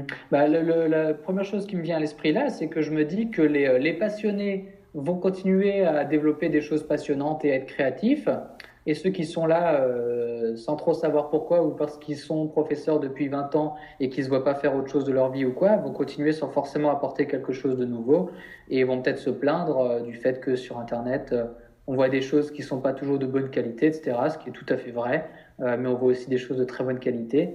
Et, euh, et je pense que simplement ceux qui seront prêts à s'adapter vont pouvoir apporter le plus de valeur à leurs étudiants, à leurs élèves, et ceux qui ne veulent pas s'adapter euh, seront certainement un petit peu derrière, ce qui plaira peut-être à des élèves qui n'ont pas envie d'utiliser Internet aussi, où il y aura un public pour tout le monde, hein, il s'agit juste de le trouver. Je ne sais pas si j'ai bien répondu à la question, ou est-ce Si, que vous vouliez... si. C'est juste on assiste, bah, c'est un peu ce que vous décrivez, des générations de professeurs qui utilisent déjà soit Internet, soit des outils numériques. Des professeurs parfois dans une génération plus ancienne ou de mentalité particulière qui, eux, sont un peu réfractaires à tout ça et qui estiment que l'enseignement, c'est comme ça, dans la salle de classe, sur tel modèle. Et que moi, je trouve qu'on peine à sortir de cette opposition. Et du coup, je me demande ce que ça va produire réellement dans les faits, en fait. Parce qu'on n'est pas, en France, l'enseignement artistique est souvent critiqué parce qu'on dit qu'il coûte cher. Et ce qu'il faut savoir, c'est que, sauf les boîtes privées comme Carpe Diez, iMusic School, etc., les écoles de musique sont subventionnées par les collectivités territoriales. Donc, soit elles sont complètement territoriales, et à ce moment-là, c'est les impôts locaux qui financent complètement l'école. Les familles payent une très très petite partie des frais. Soit elles sont sous un statut associatif, et c'est un système de subvention, et les familles payent plus cher pour compenser ce qui manque. Et nous, on est dans une situation où on nous coupe très facilement les vivres, entre guillemets, pour caricaturer un petit peu. On est toujours en train de dire ça coûte cher, on risque de baisser. Il y a beaucoup d'injonctions de la part des collectivités à essayer de réorganiser les enseignements de façon différente, plus collective, pour que ça coûte, entre guillemets, moins cher, en essayant de faire que ce soit que ça reste à peu près pédagogique. Et tous ces changements sociétaux avec le numérique qui se rajoute par-dessus, je me demande ce que ça va donner concrètement. Ouais. Et là, quand vous me dites ça, je pense au fait que en Amérique, l'apprentissage de la musique, c'est juste un autre monde. Par rapport à la France, c'est de la folie, c'est un autre monde. Et c'est la même chose pour le sport aussi. En tout cas, je ressens, moi, que c'est de ce que j'ai pu voir, et j'ai vécu à côté d'une université américaine pendant 1 an, et j'allais toujours j'ai fréquenté pas mal des étudiants de cette université, et j'allais à la salle de sport de cette université. J'étais pas étudiant là-bas, mais j'y allais souvent, et je voyais des choses où je me disais, mais purée, mais si j'étais dans cette université, mais je suis très sportif, je fais de la gym pendant plus d'une dizaine d'années, pas mal de compétitions, etc. Et je continue à faire beaucoup de sport. Et donc j'allais dans cette salle qui était énorme, mais une salle de sport. Mais enfin, les salles payantes en France, en tout cas celles que j'ai pu voir à Strasbourg, ne faisaient pas un quart de la salle de sport qu'il y avait. Là, c'était une salle de sport d'une université. C'était quelque chose en plus qui n'était pas fait que pour ça, quoi. Dans lequel il y avait, c'était secondaire entre guillemets. Et on pousse vraiment les étudiants à se dépasser dans le sport. Et le sport a une vraie valeur, tout comme la musique. Il y a les marching bands qui sont donc ces personnes qui vont qui vont marcher au match de foot notamment, donc le football américain. Vous allez voir. Est-ce que vous avez regardé le Super Bowl là il y a 2-3 semaines? Non. Non, il y a c'est l'événement américain, voilà. Et du coup, il y a les pom-pom girls, tous les trucs, et il y a les marching bands. Et ces marching bands sont hyper reconnus, et même sur des petits matchs. C'est-à-dire que moi, l'université locale là à Chapel Hill, elle est quand même assez importante. Ils ont une très bonne équipe, mais c'est une université.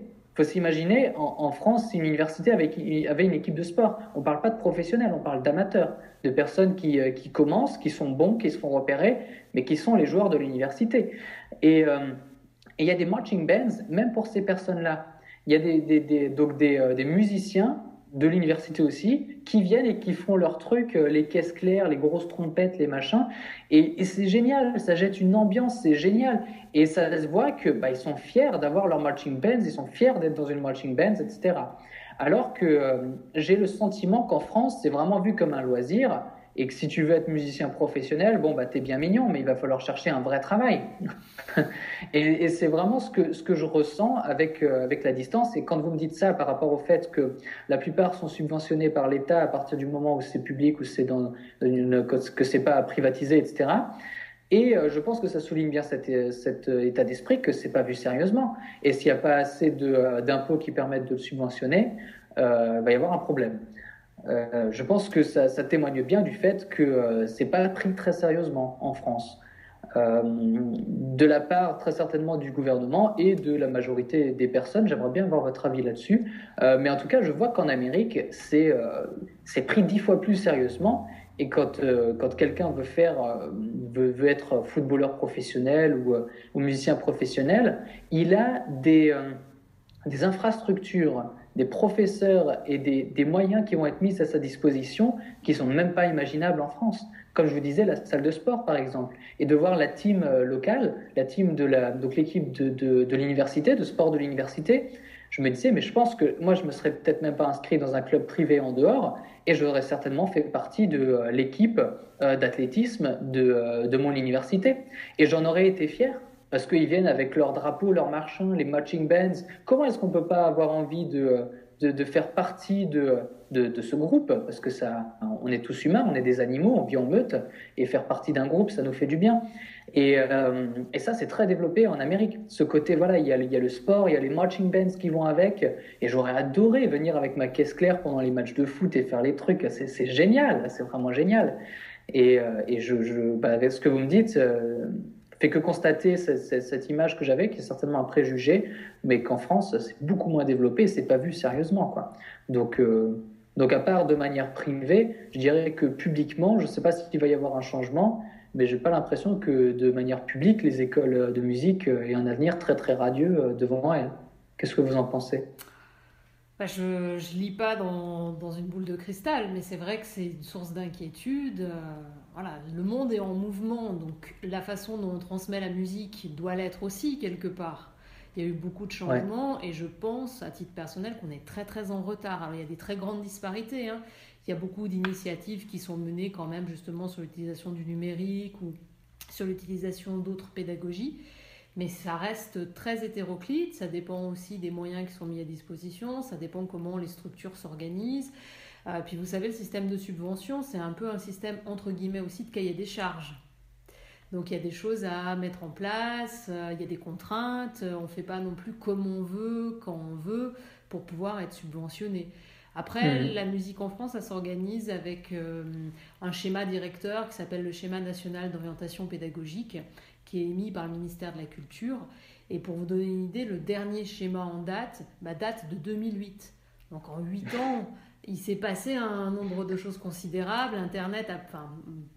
Les possibilités offertes par Internet se sont énormément déployées. Voilà, toutes ces initiatives type iMusic School, Carpe Diez et les autres, elles se sont développées dans ce laps de temps-là aussi. Donc moi, c'est aussi à travers cette enquête, j'essaye de me projeter, de me dire qu'est-ce que ça pourrait être un nouveau modèle d'enseignement, sans Mhm. qu'on soit dans une opposition ou une fusion des deux pour, entre guillemets, bien faire, parce que je ne crois pas que ce soit comme ça que ça puisse marcher. Mais voilà, c'était pour ça que je vous posais cette question, en fait. Comme vous avez plus de recul et qu'en plus vous n'êtes pas en France, parfois on voit mieux les choses. Mhm. Oui, oui, et le fait de voir ces universités, notamment américaines, m'ont vraiment fait prendre conscience, et tous ces événements en Amérique, événements sportifs la plupart du temps, ou même, je suis en train de me dire les marching bands, mais aussi le Super Bowl. Au milieu du Super Bowl, il y avait Coldplay, Beyoncé et Bruno Mars qui ont joué ensemble. Est-ce que vous imaginez pendant la Coupe du Monde de football qu'au milieu, il y ait Coldplay qui viennent jouer? Donc un sport beaucoup plus français, beaucoup plus Frenchy, etc. Est-ce qu'on s'imagine mettre de la musique au milieu de ça, des trucs moi, je le visualise pas, hein. Ça me paraît complètement. Ça montre bien qu'il y a vraiment un monde entre les deux et que la musique et l'entertainment, de manière générale, tout ce qui va être divertissement et, euh, j'ai envie de dire en dehors de tout ce côté business, tout ce qui va être plus qui tient plus du loisir, mais qui est pris sérieusement, la musique, le sport, etc., est beaucoup plus important en Amérique.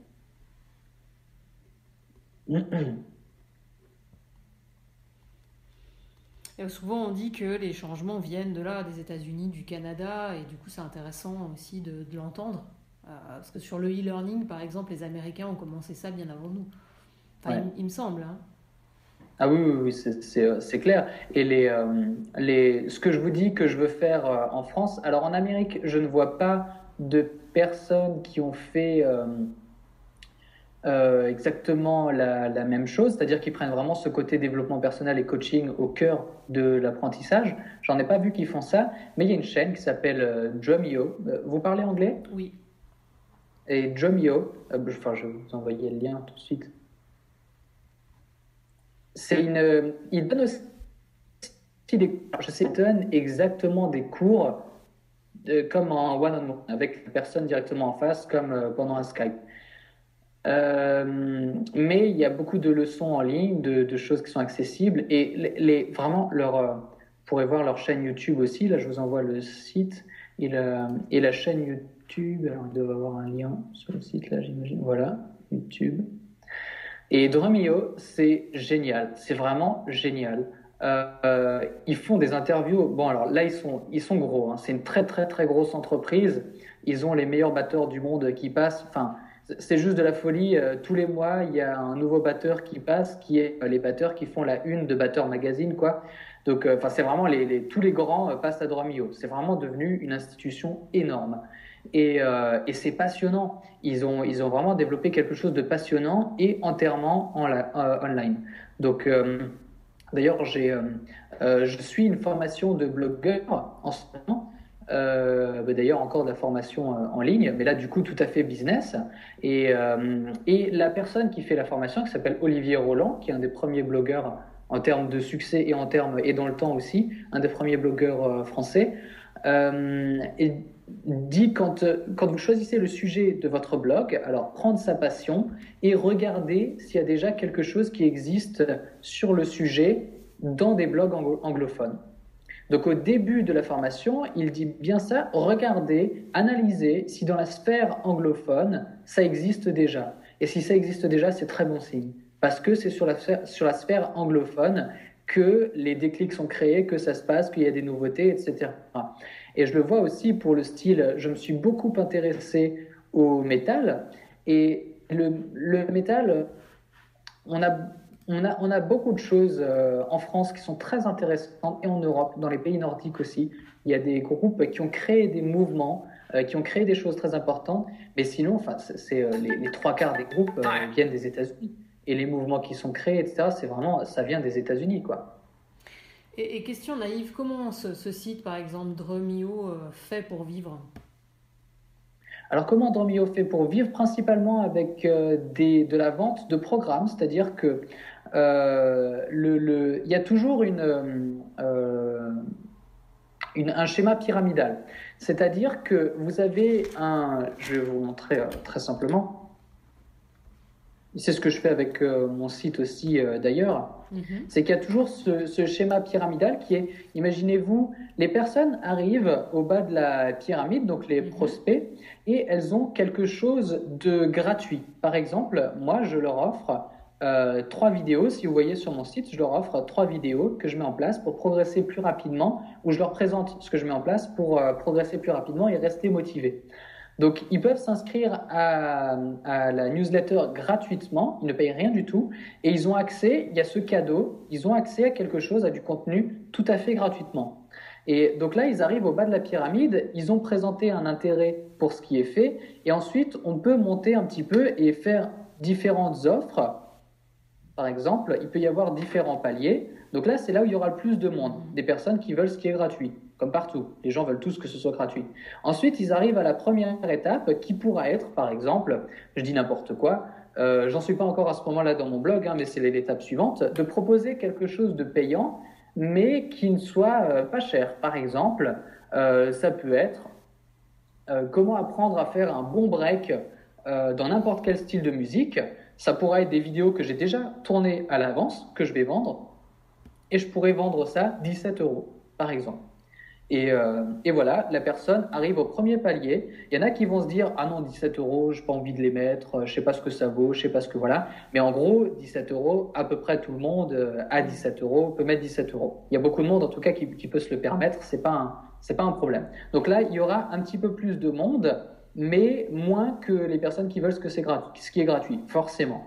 Au-dessus, je pourrais présenter un programme de coaching groupé, par exemple, pour 3 mois, pour 20 personnes, que je vais vendre 200 €, par exemple. Et là, il y aura beaucoup moins de personnes qui vont se dire, bah tiens, je suis prêt à mettre 200 €. Non, il y en aura beaucoup moins. Et celles qui vont venir seront beaucoup plus sérieuses. Et là, encore une fois, c'est quelque chose que je pourrais faire avec GoToWebinar, etc. Donc là, on arrive encore à une étape supérieure de la pyramide. Il y a encore moins de personnes. Et après, tout en haut, ça va être de dire, par exemple, du coaching one-on-one. de travailler juste avec une personne. Et là encore, on va être beaucoup plus cher. Ça va dépendre de la période de temps. Ça peut être plusieurs centaines ou plusieurs milliers d'euros en fonction de qu'est-ce qui est demandé, combien de temps, quelle intensité, etc. Et là, on arrive en haut de la pyramide. Et ça, c'est une structure pour n'importe quel site web, n'importe quel blog, vous retrouverez ça de manière générale. Donc c'est très certainement le cas de Drumeo aussi. Ils ont cette offre gratuite, c'est-à-dire que moi, par exemple, j'avais vu un programme où c'était un bootcamp pour bass drum technique, donc pour travailler la pédale, le jeu de grosse caisse, quoi, la pédale. Donc ça, c'était gratuit. Je suis arrivé avec la grande masse au bas de la pyramide. Et après, ils proposaient, je sais plus quoi, de payant, d'aller plus loin dans le truc, quelque chose de payant. Ça m'avait pas intéressé, je suis pas allé plus loin. Mais c'est ça l'idée. Ils attirent les gens avec du contenu qui est gratuit, une chaîne YouTube, un blog sur lequel il va y avoir des articles. Carpe Diez, alors est-ce que c'est Carpe Diez ou c'est iMusic qui le font très bien? Je vais vérifier ça. Carpe Diez. Si je regarde un article, d'ailleurs j'ai fait un article invité sur Carpe Diez. Voilà, les 7 clés pour... alors ils l'ont rappelé, les 7 clés. Tac tac, et quand je vais en bas, non, là ils l'ont pas mis pour celui-là. Alors je vais vous envoyer un autre article, ça, cours de guitare, apprendre à jouer la cover de Sunny. Alors, si je clique sur l'article, donc j'ai des vidéos, une personne qui m'explique comment interpréter, blablabla. Et là je le vois pas non plus. Tiens, je suis étonné. J'aimerais juste vous trouver un article qui illustre très bien ce que je vous dis là. Il me semble bien que c'était sur Carpe Diem. Est-ce que je l'avais vu? Moi, ça me dit rien en fait. Ah, voilà. Là, je suis sur un article Carpe Diez, cours de batterie, apprendre les techniques de jazz. Donc ça, c'est un article qu'ils ont publié sur leur blog, gratuit, tout le monde peut y accéder, voilà. Et quand vous arrivez dessus, donc vous lisez l'article, ça vous plaît ou pas, vous descendez, vous arrivez à la fin de la lecture de votre article, une vidéo aussi, et bim, besoin d'aide, apprenez comment lire une partition, blablabla, testez un cours Carpe Diez gratuitement. Cliquez ici. Bim, j'arrive au bas de la pyramide. Donc il me propose un cours gratuit, j'ai vu du contenu, je suis intéressé, tac, j'arrive au bas de la pyramide, et après, pendant le cours, forcément, la personne, elle va me demander, t'as aimé le cours, t'as progressé, est-ce que tu veux un autre cours? Là, faut payer. Ok, t'arrives au deuxième niveau. Et etc. Alors là, dans leur schéma, ça me paraît assez, entre guillemets, bloqué, dans le sens où je vois pas trop ce qu'ils vont proposer, à part des cours de batterie. Je sais pas s'ils ont des livres ou quoi. Donc je vois pas trop comment il pourrait y avoir plusieurs étapes. C'est un peu comme s'ils passaient de là à tout de suite le haut de la pyramide. Il y a plusieurs étapes, forcément. On peut pas demander tout de suite beaucoup à un prospect. On apporte beaucoup de valeur, on donne des choses gratuitement, on offre des petits programmes, un livre, des vidéos, et voilà. Et peu à peu, on monte dans la pyramide pour arriver sur des choses de plus en plus chères. Et là, Drumeo, quand on est une chaîne comme Drumeo, qui a je ne sais combien de milliers de personnes, sur sa mailing list, en France, je sais que... alors nous, pour vous donner une idée, avec Nouvel Homme, qui est un blog qui a été créé en 2009 ou 2010, ouais, qui a quelques années, on a 30 000 personnes sur la mailing list, c'est énorme. On a 3 000 personnes qui viennent voir le site tous les jours, c'est énorme. C'est vraiment très très gros. J'espère pas du tout faire la même chose avec mon blog de batterie, hein. Ce sera pas du tout les mêmes résultats, tout simplement parce que je fais quelque chose de beaucoup plus ciblé. Mais j'aurai des personnes beaucoup plus passionnées aussi, qui seront beaucoup plus prêtes à passer d'un palier à l'autre, contrairement à Nouvel Homme. Donc chaque chose sera différente, mais avec la mailing list, la personne s'inscrit gratuitement, elle donne son email et puis après on peut proposer des programmes, dire voilà, j'ai vu que tu as fait ça, que tu as fait tel programme, est-ce que ça t'a plu? Oui, ok, tu veux aller plus loin, il y a tel programme qui traite plus en profondeur cette technique, si ça t'intéresse, voilà le programme, tu peux l'acheter en ligne. Et ce qui est au passage, ce qui est magnifique avec ces choses-là, c'est comme écrire un bouquin, on travaille une fois et après on travaille une fois, on écrit le bouquin et après c'est en ligne et on n'a plus besoin de travailler. Tant que le livre se vend, on est payé pour. Et pour tout ce qui est formation comme ça, online, qui est préparé à l'avance, c'est génial parce que ça permet de créer ce qu'on appelle du récurrent. C'est ce que je cherche à faire avec, comme l'immobilier. Vous achetez une maison, vous l'achetez une fois, vous avez des locataires dedans, tous les mois, ils vous payent. Et au bout d'un moment, vous revenez, vous avez un retour sur investissement. Et c'est tout à fait le même, d'un point de vue business, le schéma est très similaire. On travaille beaucoup à un moment pour créer du contenu qui va être vendu par la suite. Et après, il y a des choses comme les coachings, les masterminds, etc., dans lesquels il y a du présentiel, dans lequel on doit être là, pour lesquels forcément on ne peut pas vendre du récurrent, quoi, pour lesquels il faut toujours être présent. Donc là, vous voyez, on a aussi des opportunités d'un point de vue business qui seraient très compliquées à mettre en place en live. En tout cas, je ne vois pas comment ce serait possible. Vous voyez ce que je vous dis là, de faire du récurrent en live, ce ne serait pas possible. Ou alors vous ouvrirez une boutique de vente d'outils pédagogiques ou quelque chose comme ça, vous vendriez des livres ou je ne sais quoi. Il faudra quelqu'un pour tenir la boutique. Il faudra quelqu'un pour l'ouvrir, pour être là, pour accueillir les clients, etc. Avec un site internet, moi je vais publier mon contenu probablement durant la nuit, heure française, et il sera tout le temps là, quoi. Et des personnes vont l'acheter à 1h du matin, à midi, à 18h, et ça change rien. C'est rentable en fait.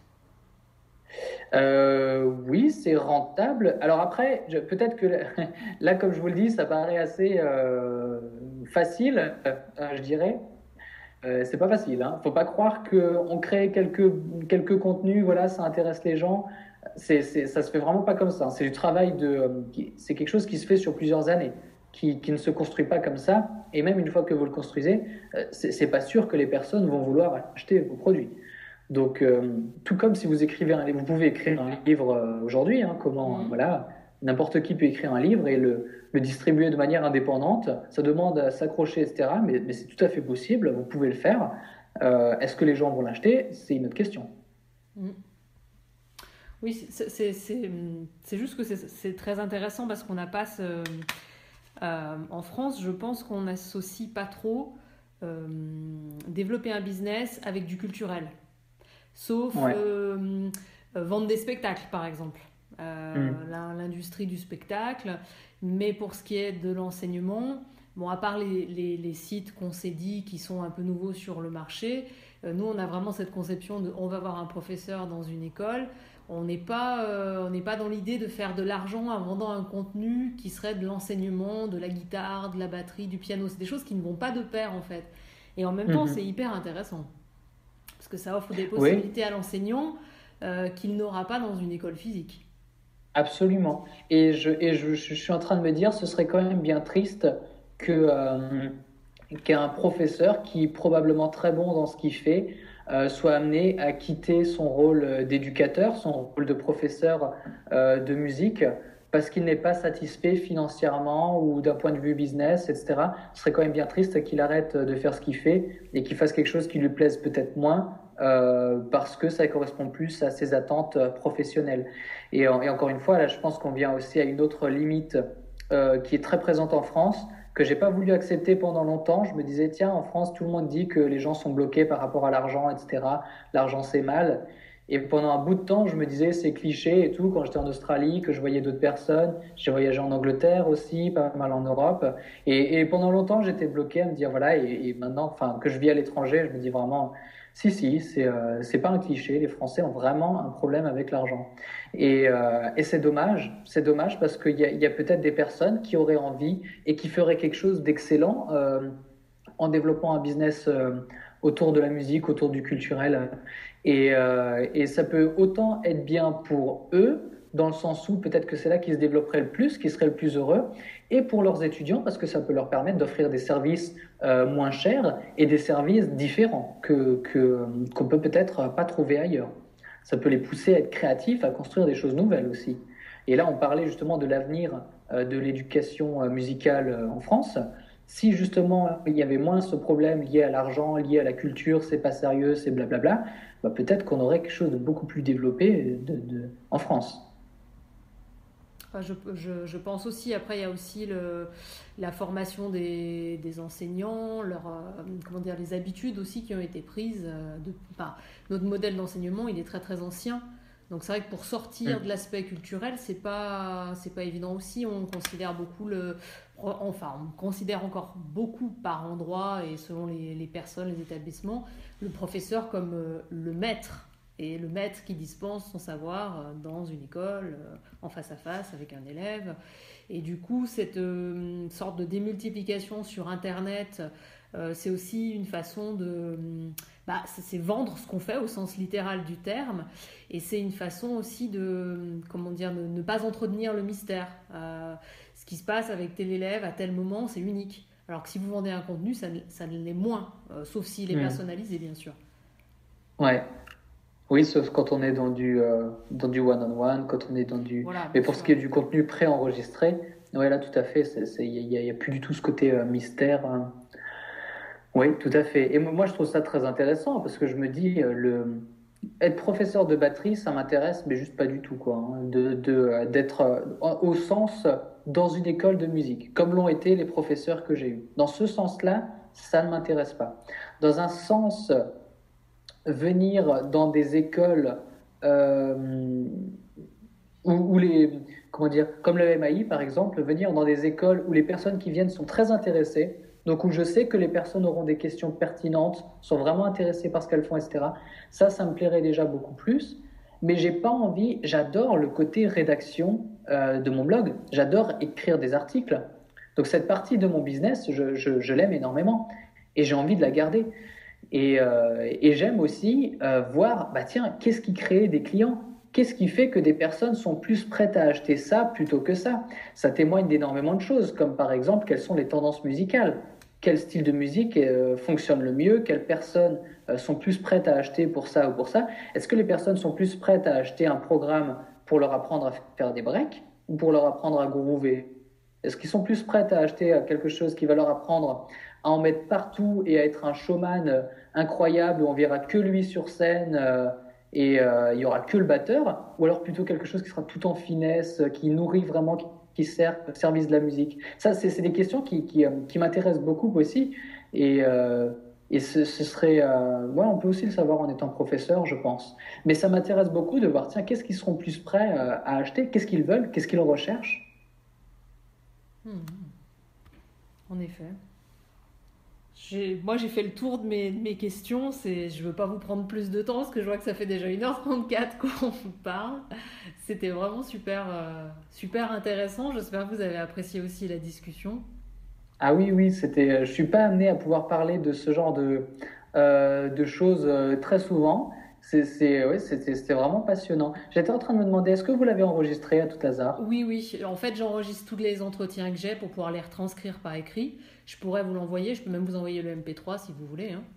Avec grand plaisir. Bah, je pense que oui, je vais j'avais pas pensé avant, mais là maintenant, après tout ce qu'on a dit, je me dis que là, voilà, encore une des beautés du fait de faire ça euh, sur, euh, sur Internet, de pouvoir se dire, bah tiens, ça, je peux le donner à mes visiteurs. Peut-être que ça les intéresse.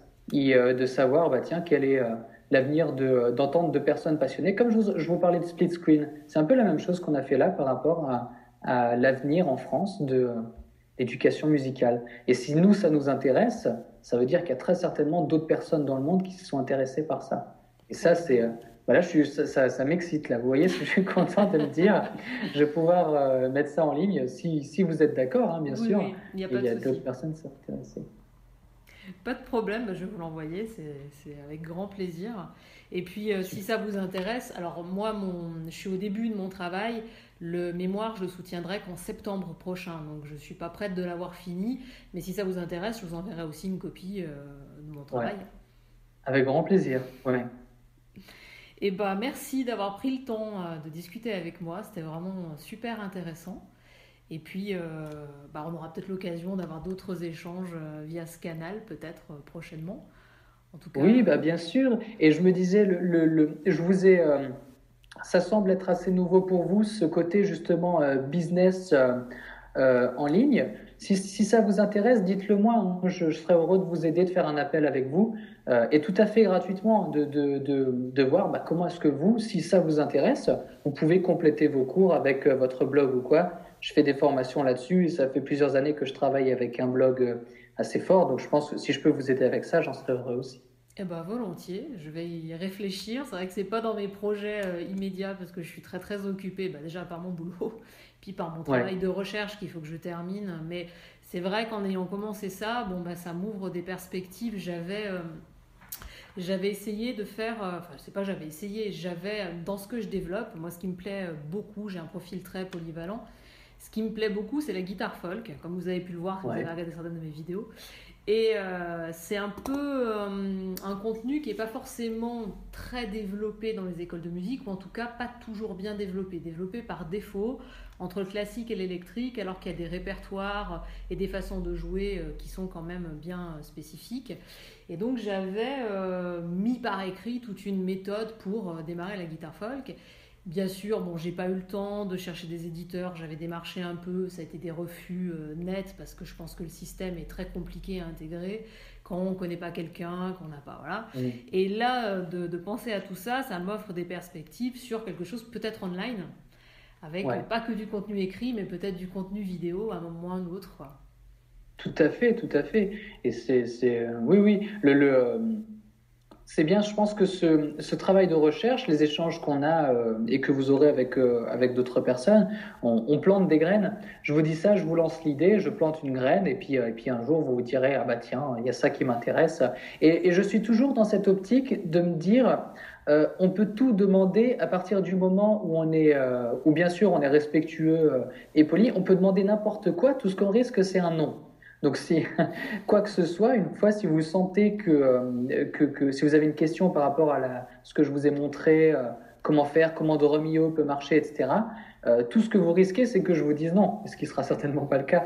Donc n'hésitez surtout pas si vous avez quelque chose en tête. Et je suis curieux par rapport aux autres échanges que vous avez. Est-ce qu'il y a des idées directrices qui sont sorties, quelque chose qui sont ressorties? Quelle est l'idée que vous gardez de vos recherches jusque-là? Alors moi j'ai interrogé des profils très différents.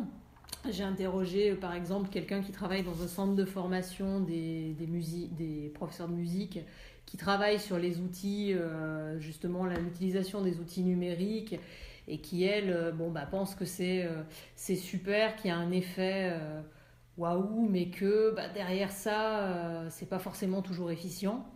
Et c'est pas forcément mis en place par les professeurs pour des tas de raisons, dont la formation. J'ai parlé alors avec seulement 2 chefs d'établissement d'écoles plus institutionnelles, qui, qui sont intéressés, mais avec pour qui c'est difficile au niveau des équipes pédagogiques, par exemple, avec des gens qui peuvent être très à l'aise et qui vont essayer de développer ça, et d'autres pour qui c'est un autre monde. Hmm. J'ai eu un échange super intéressant avec Lenny de Carpe Diez, où là c'était pas du Ouais. tout la même conception. C'est son idée, c'est ce qu'il a développé, donc forcément c'est une autre vision des choses et une vision détachée un peu, parce qu'il y a ce côté business aussi que nous on n'a pas quand on enseigne dans une école de musique. On a tendance à dire entre guillemets qu'on enseigne pour la culture, tout simplement pour la transmission, voilà, c'est là où le curseur est mis en fait. C'est ça qui est important, c'est transmettre la musique, transmettre l'art, transmettre la culture, plus que de faire de l'argent autour de ça. Parce que c'est quand même Ouais. aussi un business, hein, Carpe Diez, iMusic School, voilà, c'est pas, ils font pas ça bénévolement. Enfin, et puis, avec qui d'autre j'ai discuté? Hier, j'ai discuté avec un prof qui lui a développé son application, donc sous une forme d'entreprise, qui essaye de la faire connaître, de la faire développer, et qui avait plein d'idées sur la pédagogie. C'était super intéressant, et c'était un témoignage pour moi que j'ai trouvé vraiment pertinent. Voilà, mais c'est très contrasté en fait. Et mon impression générale, c'est que le numérique, à tout niveau, et j'ai envie de dire un peu sur tous les champs, c'est le grand dada de tout le monde en ce moment. Il faut utiliser le numérique, il faut faire du numérique. Le numérique, c'est l'avenir, mais que ça a quand même un côté insaisissable pour beaucoup de gens dont c'est pas la culture d'origine, ou qui sont pas dans des corporations de métiers pour lesquelles c'est un outil de base en fait. Voilà. Donc numérique et enseignement artistique. Pour l'instant, c'est un peu je pense, enfin pas les balbutiements, parce qu'une fois de plus, moi je parle de ce que je connais.